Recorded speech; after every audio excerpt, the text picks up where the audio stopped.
हरि ओम नमो भगवते वासुदेवाय। श्री ओम नमो भगवते वासुदेवाय। छठा अध्याय। नारद जी द्वारा अपने पूर्व जन्म का शेष भाग सुनाना। श्री व्यास जी ने देवऋषि नारद से पूछा, हे देवऋषि, जब आपको ज्ञान का उपदेश देकर वह महात्मा लोग चले गए तब आपने क्या किया? तब तो आप उम्र में बहुत छोटे थे। आपकी शेष आयु किस प्रकार व्यतीत हुई?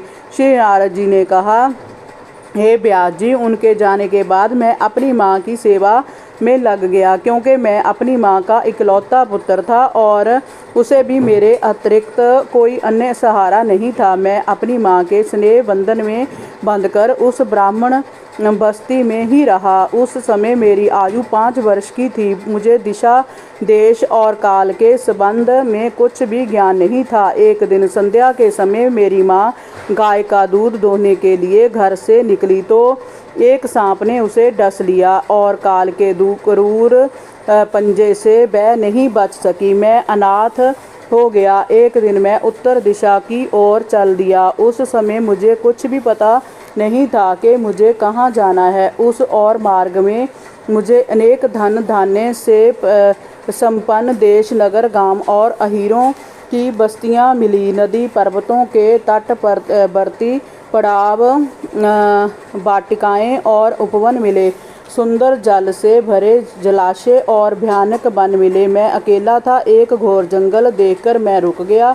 उसमें भयानक हिंसक पशु घूमते दिखाई पड़ रहे थे। चलते चलते मेरा शरीर थक कर चूर हो गया था। तभी मुझे बड़े जोरों की प्यास लगी और भूख भी सताने लगी। मैंने एक नदी में स्नान किया और उसका शीतल जल पिया। मेरी थकान मिट गई। मैं एक पीपल के वृक्ष के नीचे बैठ गया और जैसा महात्माओं ने तुझसे सुना था वैसा ही भगवान का स्मरण करने लगा। धीरे धीरे भगवान के दर्शन की मेरी अभिलाषा तीव्र होने लगी और मेरा रोम रोम पुलकित हो उठा। तभी भगवान ने मुझे साक्षात दर्शन दिए। उनका दर्शन पाकर मेरा तन मन शांत और शीतल हो गया। तभी भगवान अंतर्धान हो गए। भगवान का वह रूप समस्त शोकों को हरने वाला और अत्यधिक लुभावना था।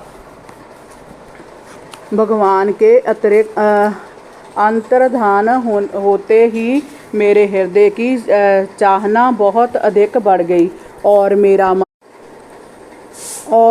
मन बार बार उनके दर्शनों के लिए तड़पने लगा। मुझे व्याकुल देखकर वहाँ आकाशवाणी हुई, बस अब इस जन्म में तुम मेरे दर्शन पुनः नहीं कर पाओगे। जिनकी वासनाएं पूरी तरह से शांत ना हो गई हो उनके लिए मेरा दर्शन अत्यंत दुर्लभ है। तुम्हारे हृदय में मुझे प्राप्त करने की लालसा जागृत हो, इसलिए मैंने तुम्हें अपने रूप की एक झलक दिखाई है।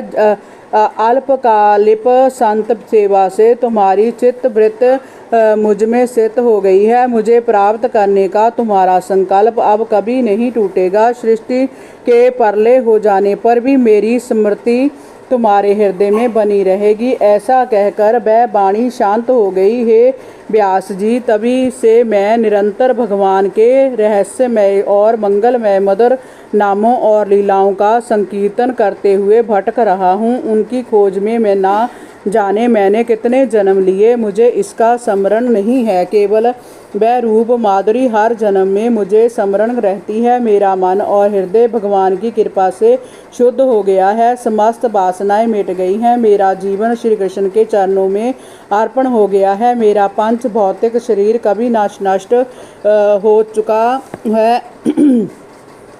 1 सहस्त्र चतुर्युग बीत जाने पर जब ब्रह्मा जी जागे और कल्प के अंत में उन्होंने पुनः सृष्टि की रचना करने की इच्छा की, तब उनकी मानसिक शक्ति से मेरा पुनः जन्म हुआ। मेरा जय शरीर पंचभूतों से आच्छादित दिखाई देने पर भी उससे परे है। अब मैं भगवान की कृपा से इच्छा करने मात्र से ही तीनों लोक में विचरण कर सकता हूँ। मेरे जीवन का व्रत भगवान का भजन करना है, जो निरंतर चलता रहता है। उन्हीं की कृपा से भविष्यत इस वीणा के चारों तारों को छोड़कर मैं नारायण का जाप करते हुए सभी लोकों में विचरता रहता हूँ। श्री हरि के चरण कमल ही समस्त तीर्थों के उद्गम स्थल हैं। उनका जशोगान करना मुझे अत्यंत प्रिय है।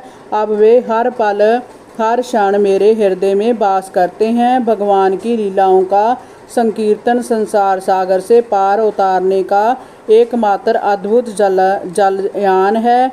वह व्यास जी काम और लोभ की चोट से आहत हुआ हृदय भी श्री कृष्ण की एकाग्र सेवा से तत्काल शांत प्राप्त कर लेता है। जय मेरा प्रत्यक्ष अनुभव है। हरि ओम नमो भगवते वासुदेवाय। श्री ओम नमो भगवते वासुदेवाय।